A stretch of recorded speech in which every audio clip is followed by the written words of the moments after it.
Moi, j'aime beaucoup le panettone. Je ne sais pas si vous aimez, hein? Non? Oui? Est-ce qu'on peut voir les mains? Qui aime? Très bien. Moi, j'aime beaucoup et je suis debout depuis 6 heures du matin, donc est-ce que vous me permettez que je puisse manger un peu? Ça ne vous gênerait pas? Non? Merci beaucoup, hein? Ça va prendre du temps, si jamais, hein?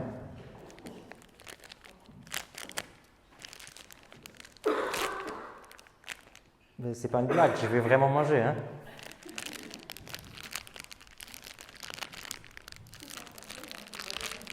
Non, non, non, non, non, non. Oh, si j'arrive à l'ouvrir déjà, hein? Ah, bien. Vous savez, je dis que l'aime beaucoup, mais en fait, c'est pas tellement vrai.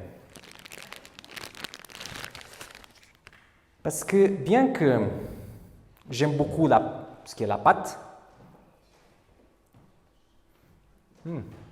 c'est toujours très agréable. Il y a un truc qui met toujours là que j'apprécie pas trop, c'est ces espèces de raisins secs qui sont dedans. Donc, c'est-à-dire, je ne suis pas un puriste, c'est-à-dire, j'aime même la saveur qu'elle laisse après qu'elle a été enlevée. Le fait que c'est sucré autour. Mais avec ça, et avec un gâteau typique du Portugal, un Bolrei, ce que je fais, ce que je m'amuse à faire, c'est d'enlever tous les raisins secs.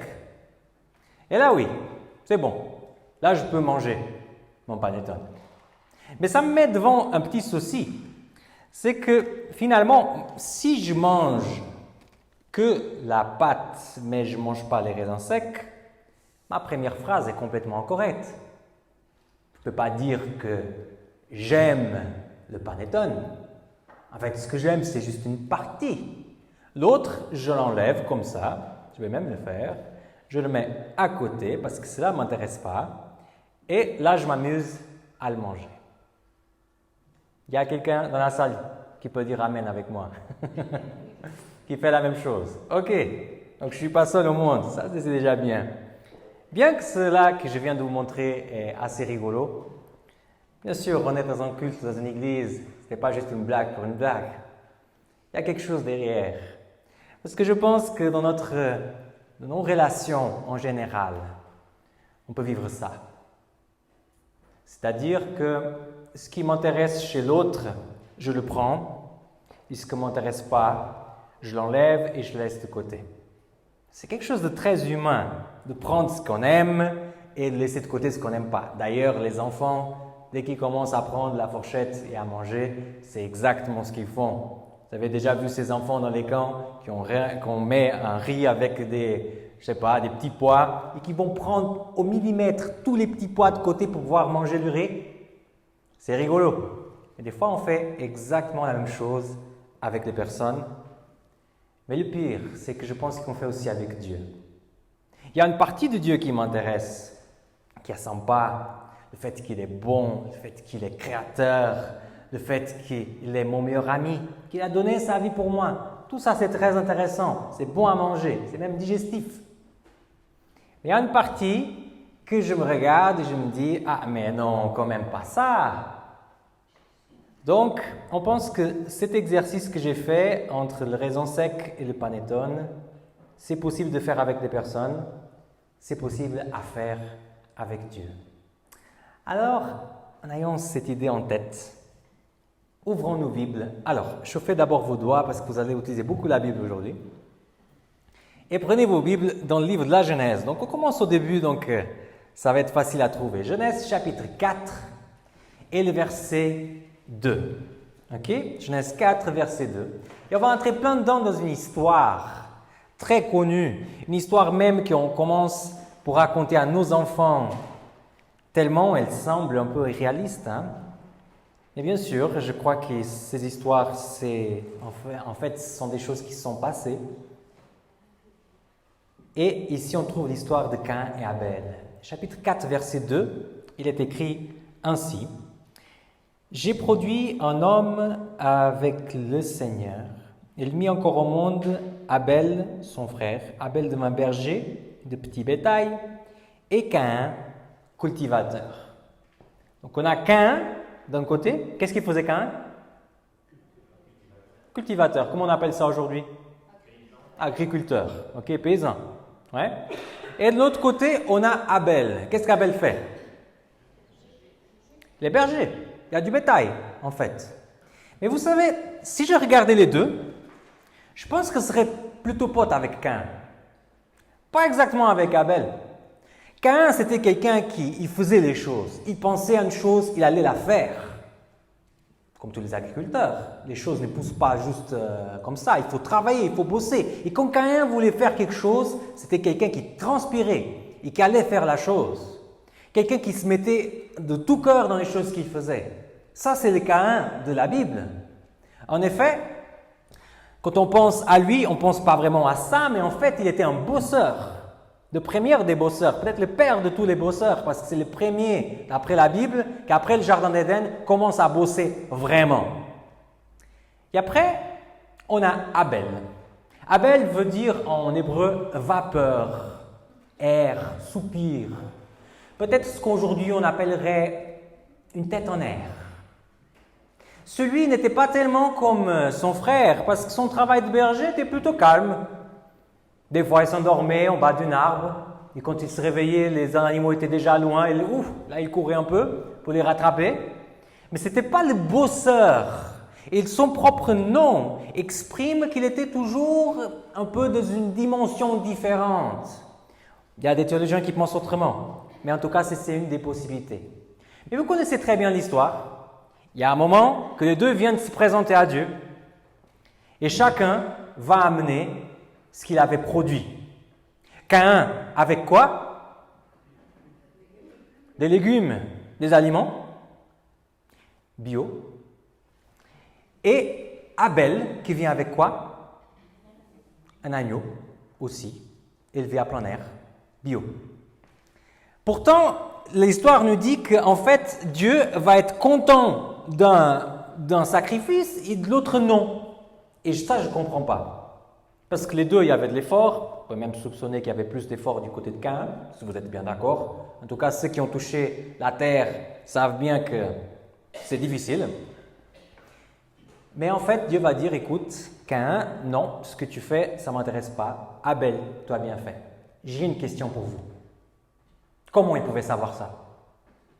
Comment il pouvait savoir que Dieu demandait un agneau? Honnêtement, les amis, pour nous, c'est facile aujourd'hui. On sait que Jésus est l'agneau de Dieu qui a donné la vie pour nous. On connaît l'histoire des Israélites qui sacrifiaient les animaux. Pour nous, c'est facile. On est bien d'accord. Mais comment Caïn pouvait savoir? Dans la Bible, est-ce qu'il existe un texte en que le Seigneur dit, et le Seigneur dit à Caïn, écoute, pas de légumes. Viens pas avec tes légumes. Il faut un agneau. L'agneau, c'est le symbole du Christ. Tu ne vas pas mélanger les choses. Il n'y a pas un verset qui dit ça. Est-ce que vous avez trouvé un verset qui dit ça? Où ça? Alors, il y a en effet, il y a eu certainement un premier sacrifice, mais il y a un verset que je pense qu'il peut nous donner une certaine réponse à cette question. Et c'est là que je vous demande de tourner la page en arrière de votre Bible et aller vers le chapitre 3 et le verset 24. Ok? Donc, chapitre 3, verset 24. La Bible nous dit ainsi, « Après avoir chassé l'homme, il posta à l'est du jardin d'Éden des chérubim et l'épée flamboyante qui tournait pour garder le chemin d'arbre de la vie. » Là, les amis, vous allez faire un double exercice. Si vous êtes là, c'est parce que quelque part, vous avez la foi en Dieu. Là, vous aurez besoin d'avoir la foi dans votre pasteur. Parce que je vais vous donner certains arguments, certaines idées qui peut-être vous ne pourrez pas vérifier, mais que je vous demande de me faire confiance. Parce qu'on va interpréter ce texte d'une façon très différente de ce que vous avez entendu jusqu'à aujourd'hui. Ok?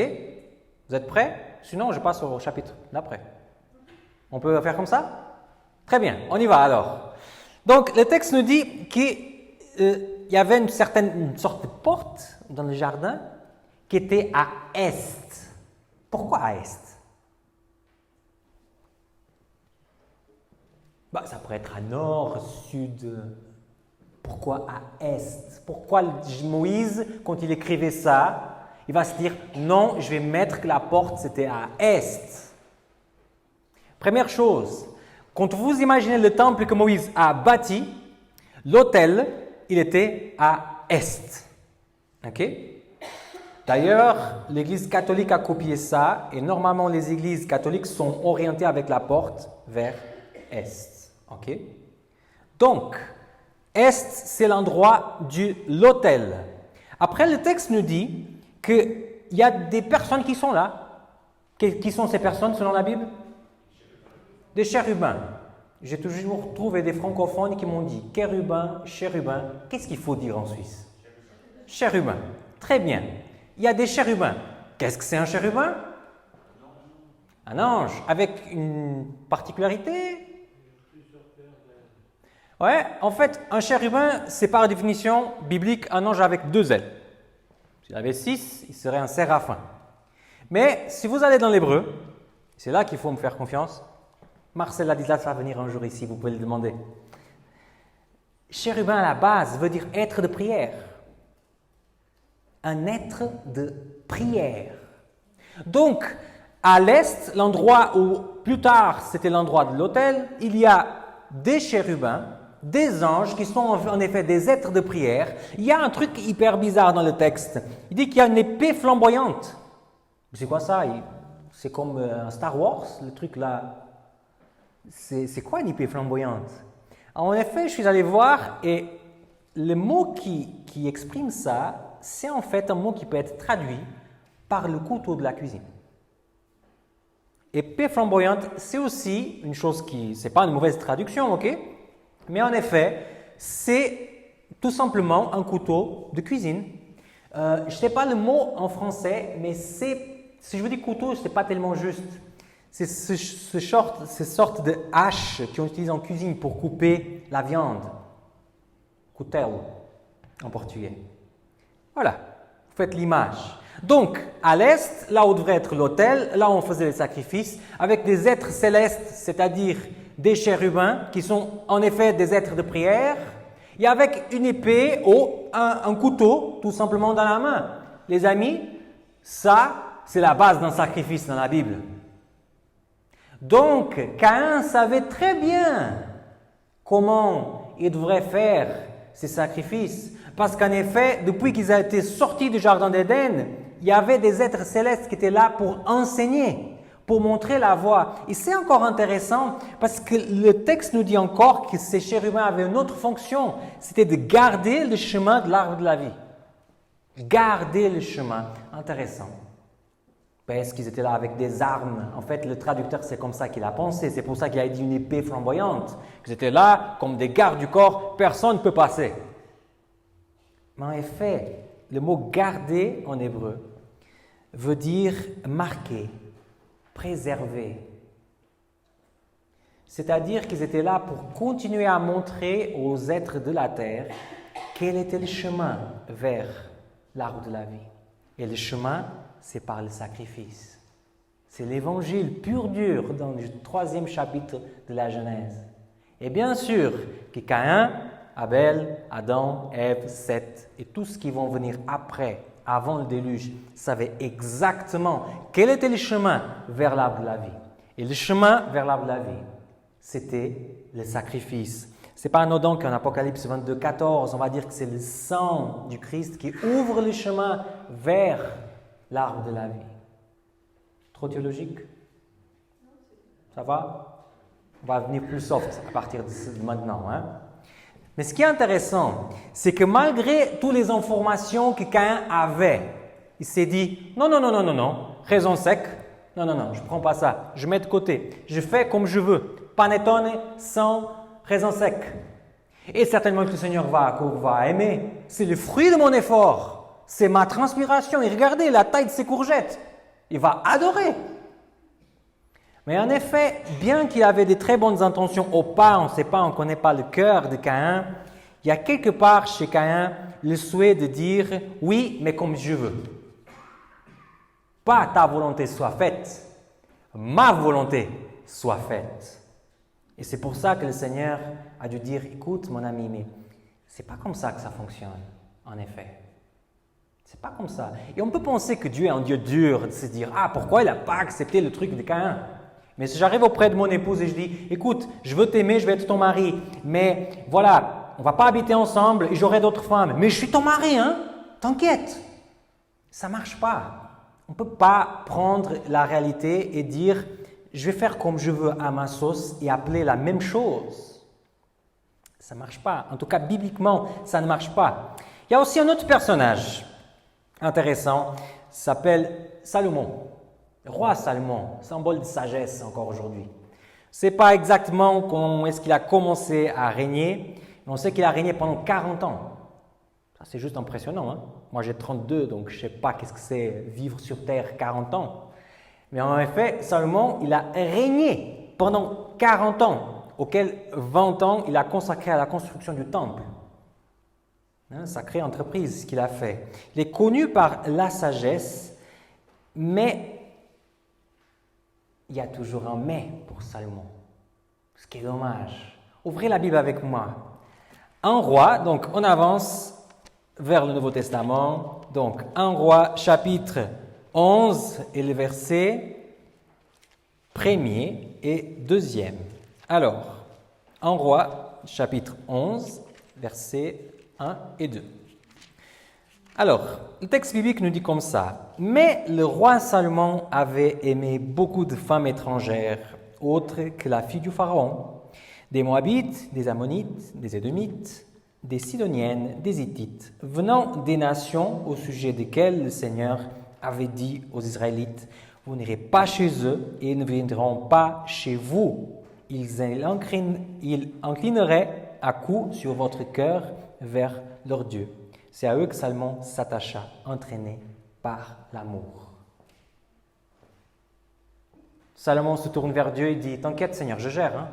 Il n'y a pas de souci. Hein? Je sais ce que je suis en train de faire. Et puisque je sais ce que je suis en train de faire, je ne vais pas tomber dedans.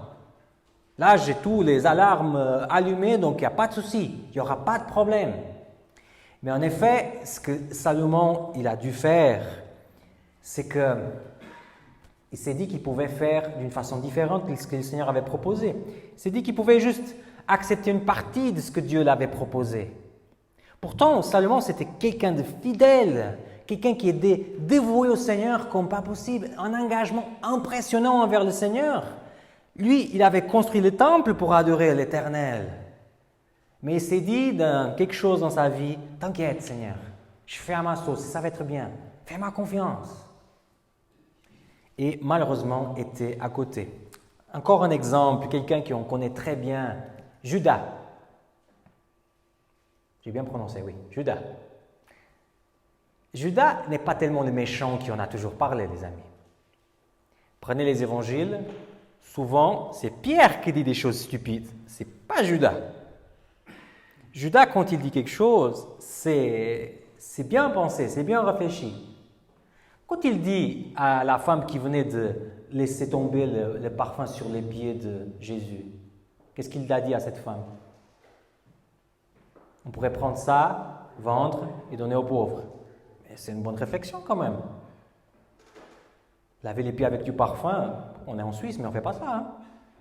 Imaginez ça en Israël au 1er siècle, des gâchis d'argent. La quantité de veuves, orphelins, des personnes qui étaient dans la misère parce qu'ils n'avaient pas de quoi manger. Donc Judas, en effet, il a un bon raisonnement et je pense qu'il, jusqu'à un certain point, il avait accepté Jésus dans son cœur.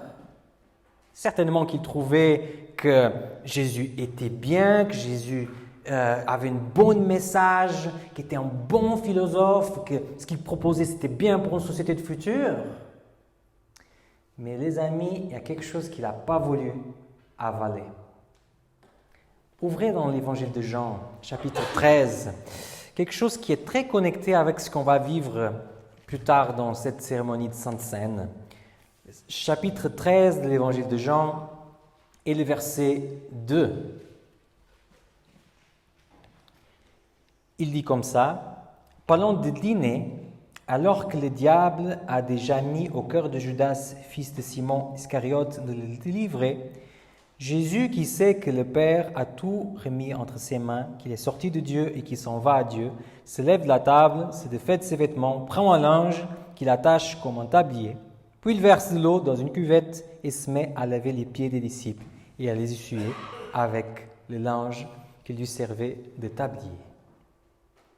Vous avez déjà entendu 1000 fois des prédications sur ce texte. On sait bien, c'est un travail humiliant. C'est l'esclave étranger qui lavait les pieds des gens. Jamais un maître, jamais un philosophe, jamais un sacrificateur ferait une telle chose. Et Jésus va faire ça pour ses disciples.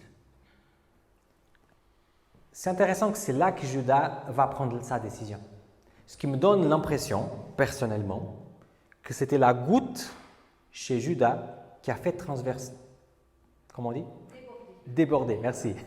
Qui a fait déborder le vase. Il y avait des choses qu'il avait vues de Jésus qu'il n'a pas avalées, ok ? Mais le fait que le futur roi d'Israël, va déjà se mettre plus ou moins à poil et laver les pieds des disciples, qui étaient juste des personnes pas de la haute société, c'est quelque chose qu'il n'a pas pu avaler. C'était trop compliqué pour lui. Comment il peut être le Messie et faire une telle chose? Ça, c'est pas possible. Moi, je ne peux pas accepter un Messie comme ça. Et c'est pour ça qu'il va partir. Il va dénoncer Jésus. Pour peut-être le pousser à finalement devenir roi. Chose qui n'a pas marché. Parce que finalement, il avait pensé à un Messie qui était semblable à un panettone sans raisin sec. En gros, il avait construit cette image d'un Messie qui n'était pas le Messie. C'était peut-être un autre gâteau, mais pas le panettone. Et pour finir, puisqu'il avait fait cette image différente, il n'a pas pu l'accepter complètement. Les amis, on pourrait rester toute la matinée, l'après-midi, à multiplier le numéro de personnages bibliques qui ont pris la partie, mais pas le tout. Et en effet, c'est un peu le portrait de l'Église d'aujourd'hui. On ne va pas ouvrir, mais en Apocalypse 3,15, il dit que l'Église de nos jours serait une Église tiède, une Église qui n'arrive pas à se décider, qui est entre le côté et l'autre, veut être chaud et veut être froid en même temps. Mais en voulant être chaud et froid en même temps, elle arrive à ne pas prendre de choix. Elle devient juste tiède. Et c'est ça.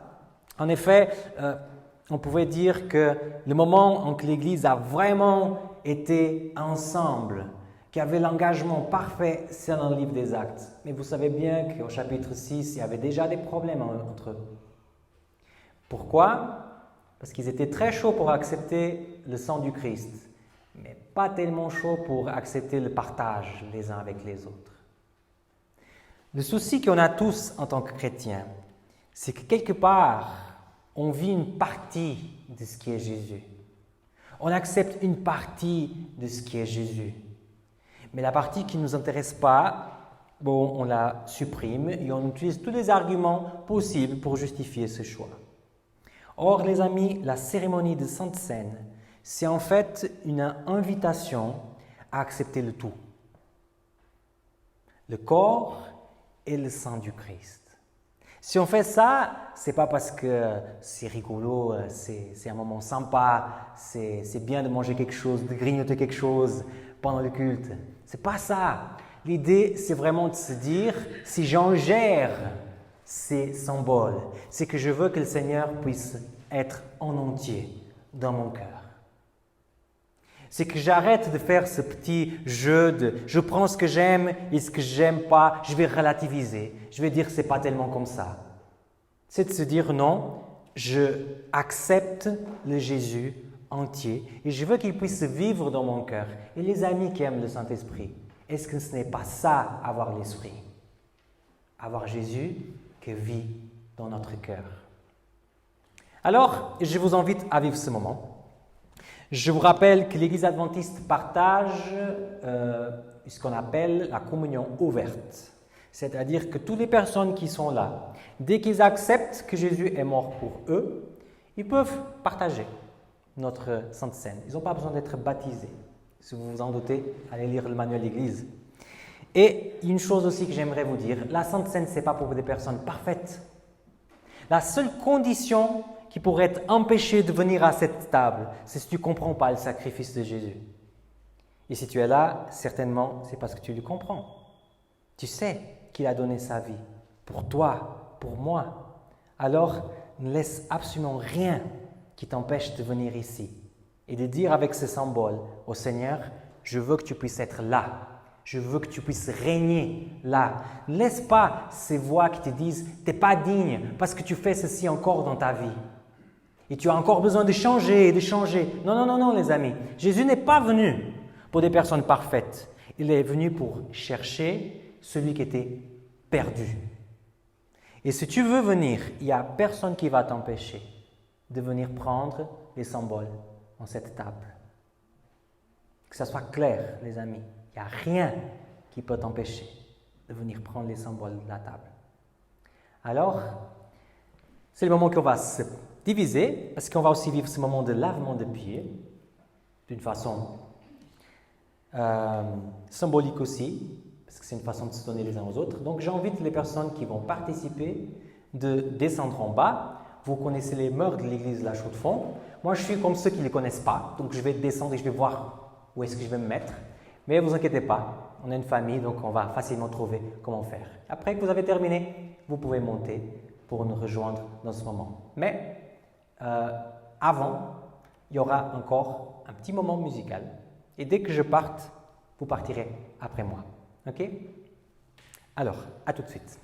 Merci beaucoup d'avoir regardé cette prédication jusqu'à la fin. Je m'appelle Samuel Cugna, je suis le pasteur ici de l'église de la Chaux-de-Fonds et je t'invite à continuer des commentaires en bas, à liker cette vidéo, à la partager sur les réseaux sociaux si tu veux, ou tout simplement à t'abonner à notre chaîne parce qu'il y aura de nouvelles vidéos qui vont continuer à apparaître. Mais si tu es plus intéressé encore par ces sujets ou tout simplement par la Bible, je t'invite à m'écrire un petit email et on pourra entrer en contact pour continuer la discussion. Merci beaucoup de ta fidélité, merci beaucoup de ce que tu fais et je te demande vraiment que le Seigneur puisse te bénir et à très bientôt.